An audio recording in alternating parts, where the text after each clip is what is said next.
Thanks for Grayson Grundhoefer and his patience.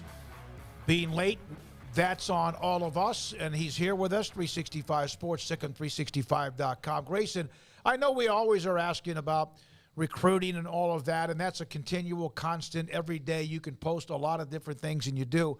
But let's discuss Baylor men's basketball. What we saw in that game with Iowa State, which we'd seen twice before, but who are they, in your opinion, besides the obvious of a team that doesn't play defense and got hammered on the boards?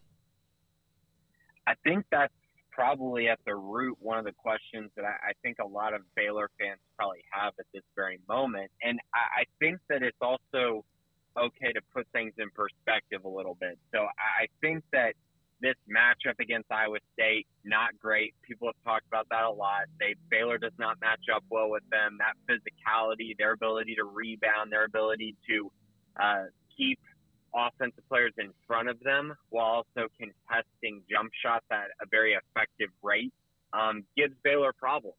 And we saw that for the third time this year. And, you know, frankly, I know the final score was 6 points, but that game felt like a game that was far worse than 6 points, especially in the second half, which is another troubling thing, is that Baylor has had these second halves where they just simply don't show up or don't perform to the level that they really need to. So I think in general, the kind of team that we're talking about here is a team that is very effective, I think, in space. They're effective with their individual matchups, and they're effective on the offensive side, specifically with those matchups. Now, the issues for Baylor at this very moment are, like you said, defensively not very good, and physicality, rebounding-wise, they have issues as well at times. And so I think in general, the kind of team this is probably a team that when they get to the NCAA tournament, when we see their draw, they're really going to need things to shake out extremely well, I think, for them to be effective in the kind of matchups they might see, meaning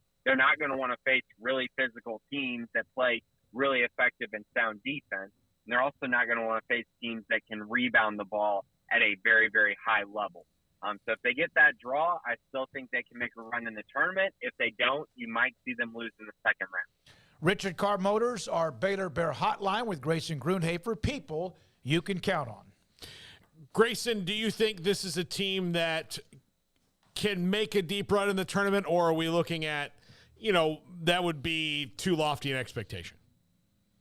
I think, again, it just, to me, it comes down to the matchups and the teams that they play. I really believe that there are certain matchups that favor Baylor, very well. Like if you want to get into a scoring match with Baylor, you want to face a really good offensive team that's not good on defense, I think that actually favors Baylor. Now, could they get outscored? Sure. We've seen that at times. The TCU game, the Kansas State game, the Marquette game are a few that come to mind where Baylor just hemorrhaged points and got outscored. And so that can happen as well. But in general, I think if they play a team that is kind of rooted on their guards and is a team that is really trying to push the pace and just score a bunch of points, I think that favors Baylor. Now, again, if they face a bad matchup in the second round, because I do think they'll get out of the first round. I think Baylor's proven that this year. They haven't lost to teams that are really bad. All the teams that they've lost to have been, quad one losses. And so, in my eyes, I think they'll get past that. But then the second round, you never know what kind of team you might face and what kind of day they might have. And I think in general, we've just learned that this team's margin for error is much slimmer than I think we originally anticipated coming into the year. And also that, despite all the talent that they have, all the guys that can score the basketball, at the heart, this team is just not a great team right now. And they're not playing great basketball. And as we know, when it comes to March, you got to have a very well-rounded team that hits their peak by the time the tournament starts. And so basically we're going to have to see a very different Baylor team going forward than we have in the last, few weeks of the season. Yeah, and they also, I saw some responses during the game about Iowa State was playing physical. It's a Big 12. They let them play. I mean, it's not like the Big East of back in the day, but they let them play. And you almost wish that you had a dog, like someone who's going to knock somebody on their ass And I know Loners does that, and sometimes because he's awkward and maybe out of position, and he did it in that game, got a technical foul, and he deserved it. But there doesn't seem to be somebody that's just going to knock you down and make you pay. Not dirty, but make you know they're there. Absolutely, Smokey. And honestly, the craziest part is, that guy that you're kind of talking about also usually, at least on Baylor's team, happens to be an elite defender as well. So, like, looking at last year's team, you had Jeremy Sohan, very good defender, very long, very active, and we saw what he did in the round of 32 game where he just physically imposed his will. He was getting guys kicked out of the game like Brady Manick, and just was a dog, right? Just a guy that just, frankly, was going to do whatever it could for them to win. They also last year had James Akinjo, who I don't think many people, are going to remember a ton of in Baylor history. But I'll tell you right now, that's the kind of guy that, also Baylor needs. Like that mindset physically that I don't care how small I am, I'm going to run around, I'm going to get in your face, I'm going to make you know that I'm on this court. And Mark Vidal and Davion Mitchell, like Baylor has had a lot of guys like that. And I think the guy closest to that on this team actually this season has been Jalen Bridges.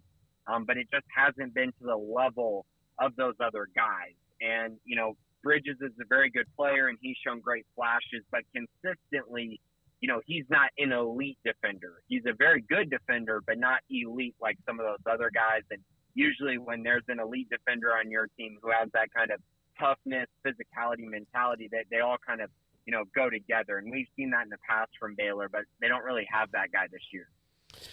Yeah, Grayson, do you think that might be Jonathan Tchamwa-Tchatchoua next year when he is feeling like himself completely again?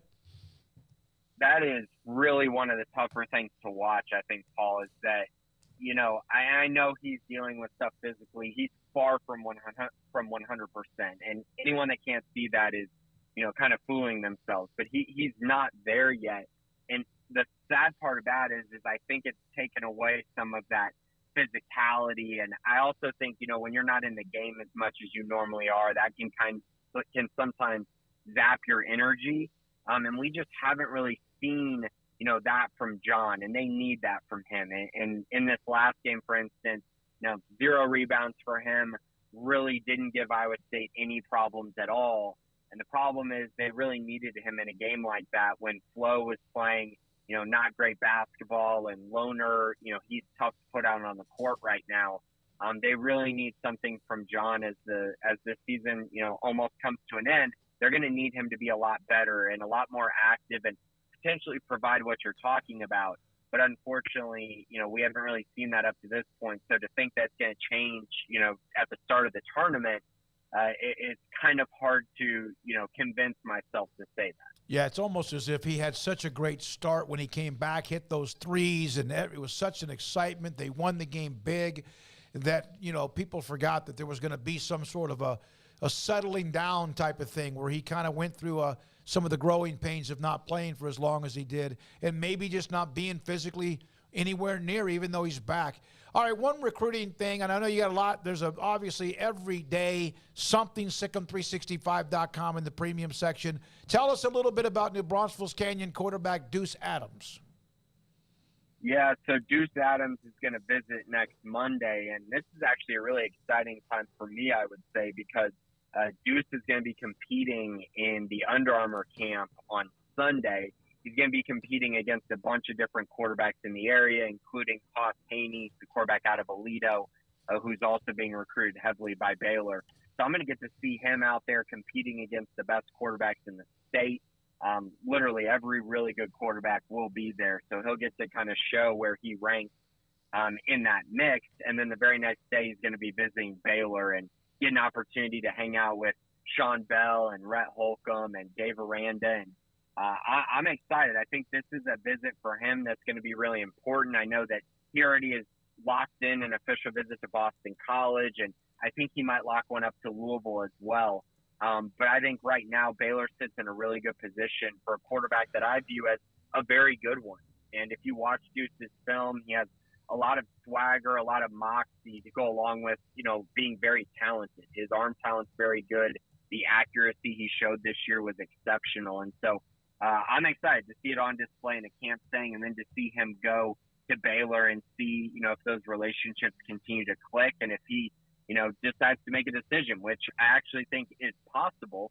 I don't know if it's the most likely outcome since he has other official visits scheduled, but I do think there's something about the Baylor program that resonates with him, and I know he's got a great relationship with the staff, and so just trying to build on that is I think where Deuce Adams is currently at, but he's a big priority for Baylor right now as they continue to search for their 2024 quarterback. All right. Thank you, Grayson. Good stuff. We appreciate your time. Mainly basketball today as we hit March Madness Selection Sunday coming up in just a couple of days.